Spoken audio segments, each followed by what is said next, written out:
And so when I was Googling them to try to figure out things to say to them, to shout at them, you know, I basically couldn't even find very much on the internet machine about them.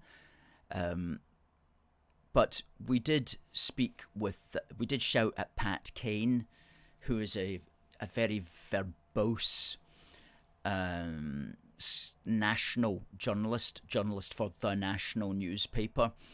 And we've got a little video here of me shouting at Pat Kane. Now you'll see there's nobody behind me. That's because at this stage everybody has now moved to the front. So I'm just enclosed within the railings using the megaphone to help drown out an awful lot of whistles in the background as well. So let's see if we can hear anything on this one. Here's the man, Pat. Could you put a clock on this for me, please? I want to tell people when to switch their brains back on. If you want to hear some big words that you've never heard before, just go down to the stage and listen to Pat Kane, because he's been having a very serious day about his own life these last few hours. And he's going to be using at least some 6 or 7 syllable words in this speech, so I hope that he's handing out a dictionary at the same time. Independence is about dealing, hoping, and working for the future. We don't just Keeping the United Kingdom is about hope. Keeping the United Kingdom together is about understanding that we have more in common than we do apart. Keeping the United Kingdom together is the only way for these people want to do. And I'm very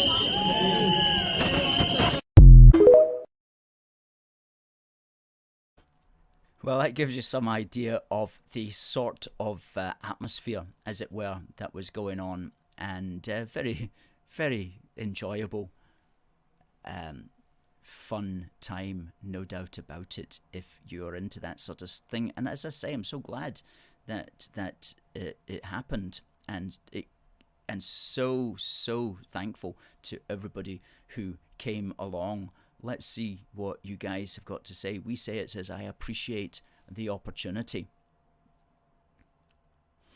Thorpe Sewing Lessons says, lovely to see our flags and people enjoying themselves. Isn't it just?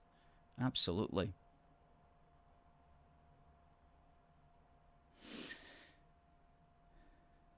Yep, we had an Ulster flag there as well, a big one, which was well appreciated. British Legends says, amazing weather, my kids enjoyed themselves. I'm glad to hear that. They were walking about with a big saltire and a big Union Jack as well between them. Catherine liked the pics. Good. British Legend says, it's about time that the Unionist rallies are getting bigger and stronger. No retreat, no surrender. And of course there were no arrests at the rally or counter-rally, as we're reminded here. Lego Rocker says the police presence was definitely minimum. There was probably only around 20 police there that were visible. Yes, that's what it seemed like. Lego Rocker. Rita says, it was great to see more Unionists supporting us on Saturday. Long may it continue. I've absolutely no doubt that it will continue, Rita. It can only get bigger. And it can only get better. And we are committed to doing this. And this is our work. And it cannot be... It can only grow. It can only grow. Thanks to all our supporters, such as yourself, Rita, and to Bill also, who had our 7-meter flagpole, which is a cracker. He held that tall and proud. Stuart says, well done. Union flags ready, says Derek. British Legend says he'll be at the next one. Well, there definitely will be a next one, but I don't know when that will be. But there'll be no doubt plenty of opportunities this year.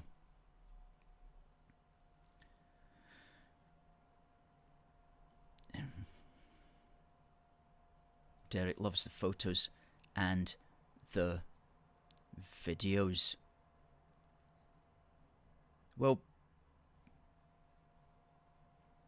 how is this going for Humza Yousaf anyway? This whole hate thing. Well,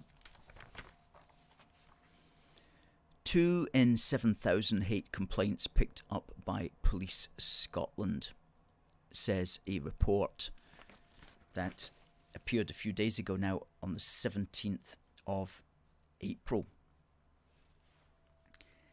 And it says the force released new statistics yesterday showing that the number of online hate crime reports it received had fallen from 7,152 in the first week of the law coming into force to 1,832 between April 8 and April 14.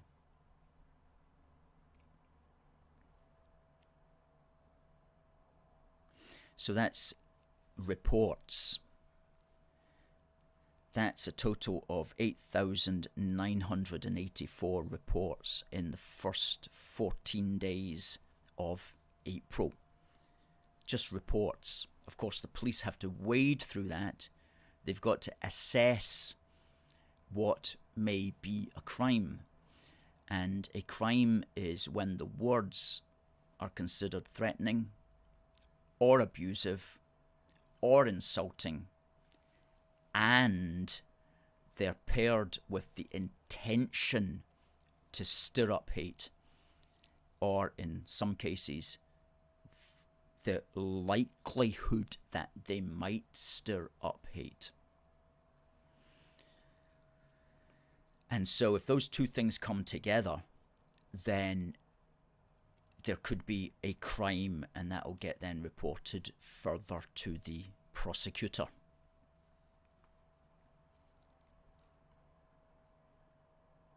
And it says here, while Police Scotland had said it identified 240 offences in the first week, that would be to say 240 of the 7,154. They identified 240 as offences, but only 9 of these were being investigated under the newly created offence. The rest being seen as aggravators for existing offences. And it has now emerged that all but 2 of the 9 investigations have already been dismissed. And so there's only 2 of the complaints from the first week out of the 7,152 which are being taken forward as potential hate crimes. And what are these? What are these ones? The 2 cases still being investigated relate to football fans allegedly singing the Billy Boys in Glasgow before an Old Firm football match on April the 7th. And anti-Semitic graffiti seen in Buchanan Street, Glasgow, ahead of a pro-Israel gathering on April the 4th. So, make of that what you will. Make of that what you will. However, one perhaps good thing that we can take from this report is that the police are not appearing to go overboard in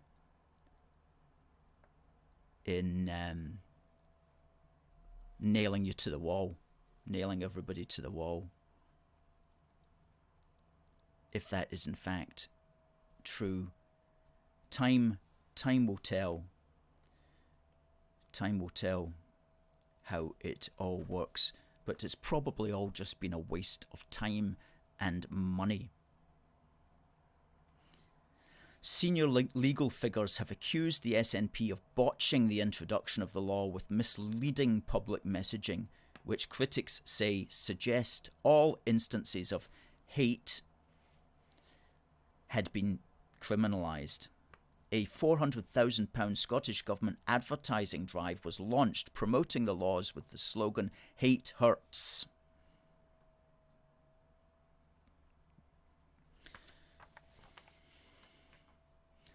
Again, that's from the Daily Telegraph. 2 in 7,000 hate complaints picked up by Police Scotland.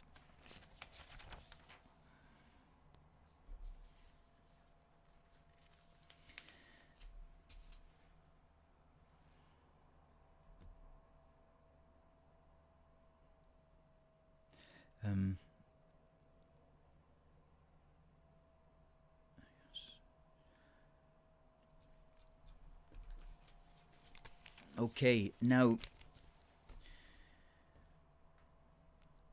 what are the other parties making of this? Well, as we know, the only outspoken people in Holyrood have been the Conservative Party. The Labour Party under Anas Sarwar, their only complaint has been really, if you boil it down, that Humza's hate law didn't go far enough because it didn't include hate alleged on the basis of sex, as in meaning basically hatred towards women. It didn't have a misogyny clause in it. So in other words, that's the extent to which Labour will criticise the hate speech law. But as we know, there's going to be a misogyny law being brought in. That's one of the next things that Humza's lined up. So it will be a separate act to stop hate against women. And then that takes you to the next level as, okay, how are they defining women? And Humza's defining it in the modern sense, which is anybody who identifies as a woman, which is creating lots of turmoil on social media with people like J.K. Rowling opposing that definition, understandably so. And I'm just flagging this up at the moment because this appeared in the National 2 days ago. Report suggests Jack could block Scottish misogyny legislation. Jack referring here to Alistair Jack, the Scottish Secretary of State. Now, as we know, he's done that before. Back at the start of 2023, Holyrood passed the Gender Recognition and Reform Act, but it didn't become an act because Alistair Jack stepped in before it went to royal assent, and he said that you cannot pass that. I'm not going to allow that to go to the king for his signature. And so it never became law. And people have said, well, why couldn't that have been done with the Hate Speech Act?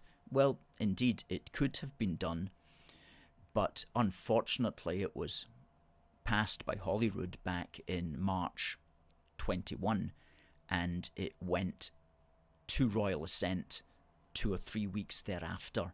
And once that happens, it's not so easy for the Secretary of State to stop it.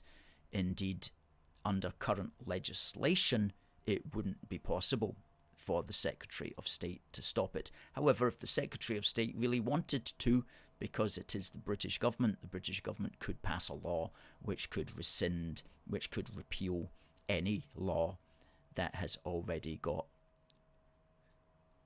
royal assent. If they wanted, they could do that, but there's no mechanisms under present law for that to happen. Anyway, with this one, with this potential misogyny legislation, it says here,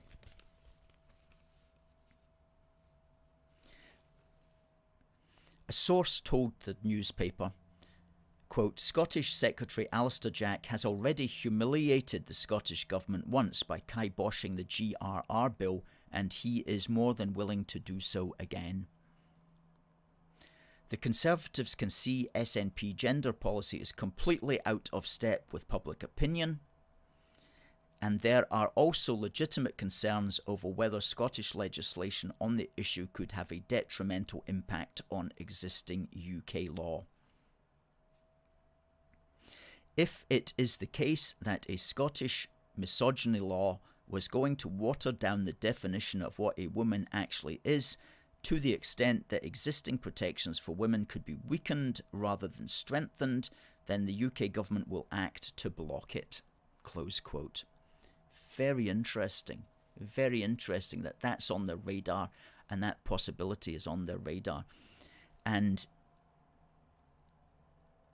if they did block it, it's almost certainly going to be around what's said here as legitimate concerns over whether Scottish legislation on the issue could have a detrimental impact on existing UK law, because that's the reasoning which they used to block the GRR bill before it went to royal assent. So we might be watching that happen again if indeed this misogyny law is passed before the general election and Alistair Jack is still in place.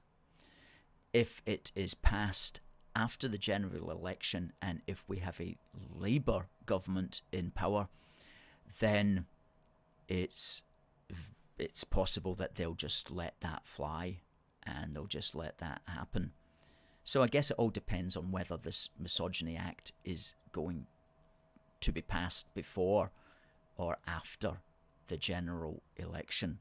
I suppose if Humza Yousaf thought that there was a chance that it would get struck down, then he's probably not going to bring it before Parliament until after the general election, and he can be assured that a sympathetic Labour government will just let it happen. But you heard it here first, folks.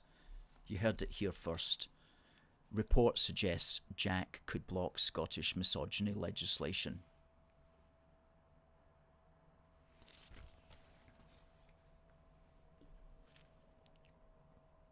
Catherine says, let's hope so. Let's absolutely hope so. Christopher says, it's time for the grown-ups from Westminster to intervene. Rightly so.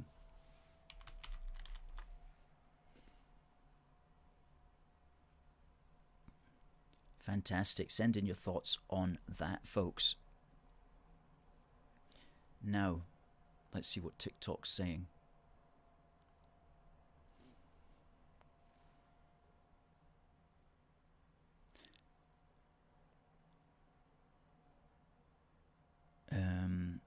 Somebody's talking about a mandate for a second referendum. I'm afraid the Scottish Nationalists don't have a mandate for a second referendum. Now, we have explained that in our new book, One Big Country, and thanks to Kat, we've got one or two good photographs of our One Big Country book.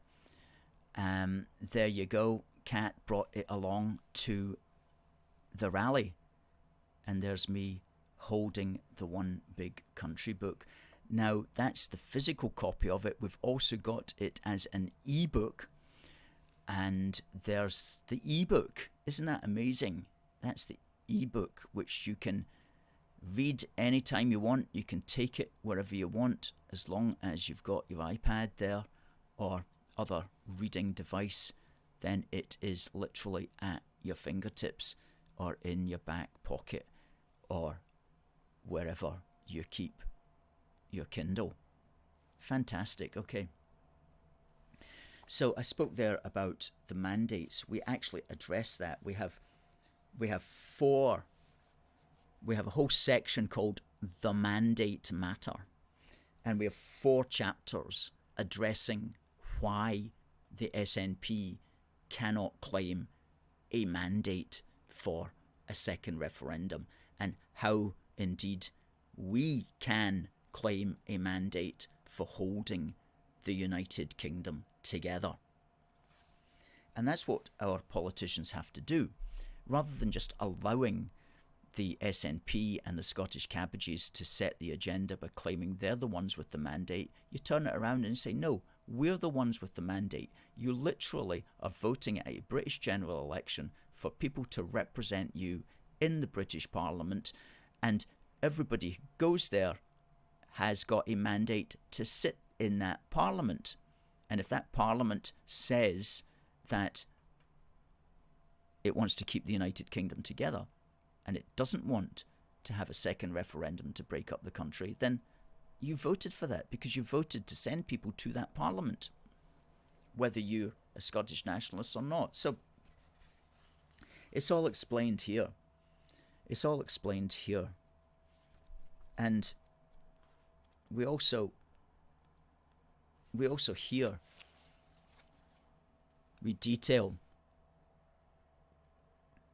the actual percentage of the entire Scottish electorate that's ever voted for the Scottish National Party at 8 elections, which is to say the last 4 Westminster ones and the last 4 Holyrood ones. And the highest SNP vote as a percentage of the entire electorate that they've ever had was 35.5% of the entire electorate, and that was on the 7th of May 2015 at a Westminster election.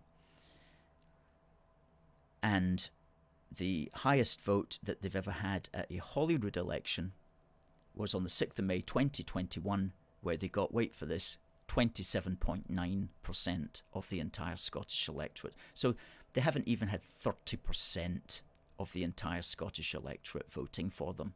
The best they've ever had is 27.9%.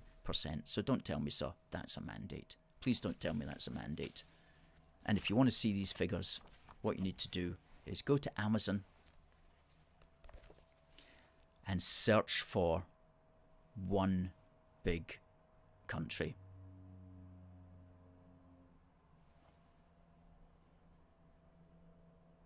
Search for one big country. Let's get that banner up there.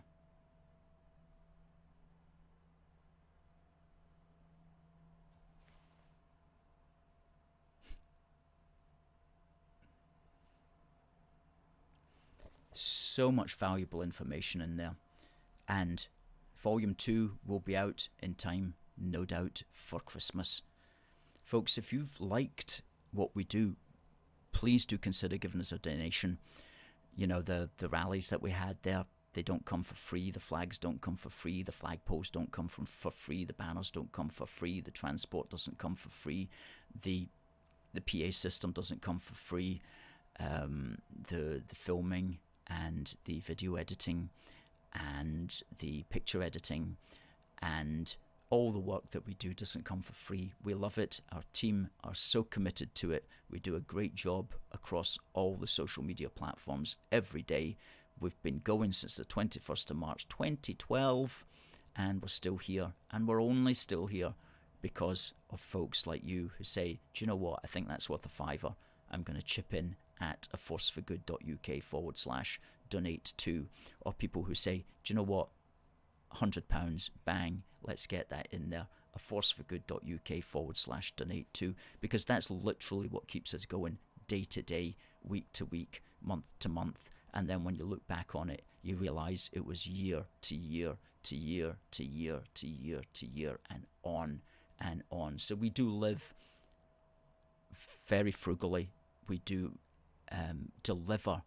We deliver way above anything you can possibly imagine. I mean, I'm not going to joke when I say you could have an organization, one of these big organizations in London that's been funded by multimillionaires to write like pointless pamphlets about stuff, and they'd never be able to put people on the streets in the way that A Force for Good can on the tiny budget that we work with. And people can check our tiny budget by simply going to Companies House and searching for A Force for Good Productions Limited. So we really do deliver the goods. We put the meat and potatoes and 2 veg on the unionist table every day. We're bringing home the bacon every day. And it's only because of you guys who are donating to us, whether one-offs at aforceforgood.uk/donate to, or whether joining our union supporters program, which is our monthly donor program, for which you get our magazines, our wee book, and these badges here, this badge as well.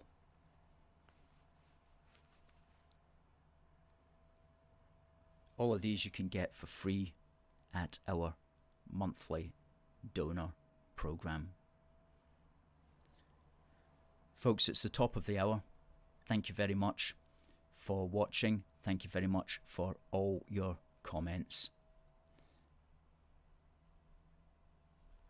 We've had a good number of views tonight. Lots of people on Twitter.